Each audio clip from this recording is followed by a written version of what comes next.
我哋一齊做運動啦！大家準備好未啊？而家就開始啦！呢個動作主要係要用手掌用力開合嚟到練手臂嘅肌肉，隻腳就要後踢去對側臀部嘅方向，雙腳打開啲就會容易啲踢。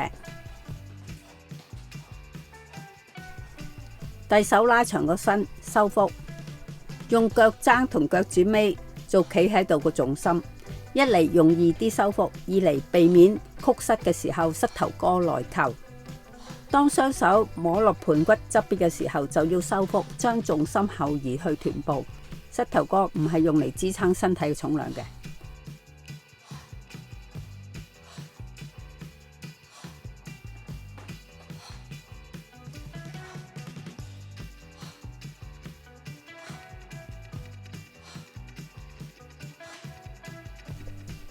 遞手拉長個身，收腹，隻腳要橫踢，高啲低啲都冇所謂嘅。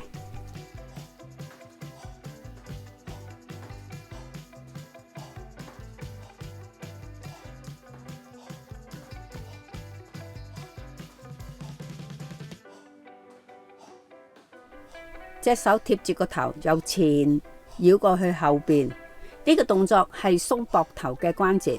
如果膊頭好緊嘅話，就慢啲做，同埋隻手可以離開個頭少少，咁啊會比較容易做。雙腳趷起嘅時候，要注意收腹嚟保持平衡。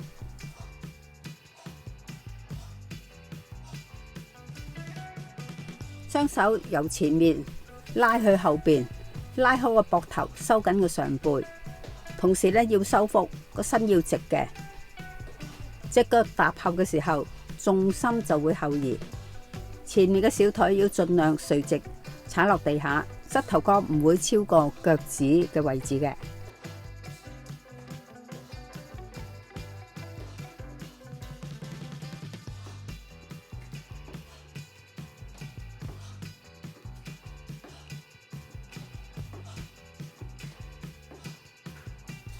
遞高隻手同埋隻腳打圈，向側邊行。咁呢個動作係可以鬆關節之外呢，亦都可以訓練到手腳背脊同埋臀部嘅肌肉嘅。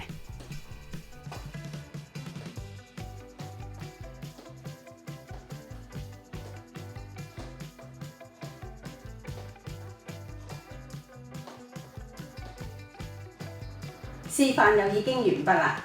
如果大家有咩問題，歡迎留言問我㗎。